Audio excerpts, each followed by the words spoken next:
আসসালামু আলাইকুম ওয়া রাহমাতুল্লাহি ওয়া বারাকাতুহু। আজকে আমরা এই ভিডিওতে আলোচনা করব হস্তমৈথুন করলে গোসল ফরজ হয় কিনা এই বিষয়ে ইসলামী দিক নির্দেশনা কি।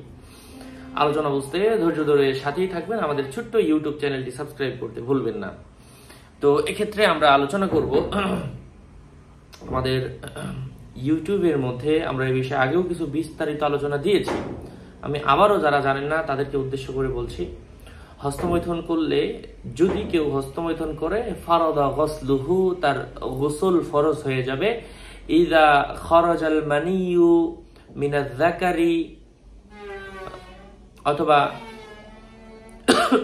মিনাল খুসফাতি ইয়াফরুদুল গসলু। যাই হোক, যদি মনি মা শাহওয়াতি বিদাফতি এই জাতীয় কথা মানে কিতাবের এবারতের মধ্যে রয়েছে। যাই হোক, আমি কিছুদিন আগে পড়েছিলাম, সরাসরি আমার মনে নাই। যখন মনি বলা হয় মানে বীর্য যেটা উত্তেজনার সাথে বের হয়, যদি এটা আপনার ঘুমন্ত অবস্থায় অথবা জাগ্রত অবস্থায় হস্তমৈথুন হোক আর ঘুমের মাধ্যমে স্বপ্নদোষ হোক অথবা হস্তমৈথুন হোক, যেভাবেই হোক, যদি বের হয়ে যায় গোসল ফরজ হয়ে যাবে। গোসল ফরজ হওয়ার ক্ষেত্রে কোনো ধরনের ফরজ হয়ে যাবে, সোজা কথা, গোসল ফরজ। এবং যদি কাপড়ে লাগে, শরীরে লাগে, ওগুলো তো সব ধুতেই হবে, লাগলে সব ধুইতে হবে।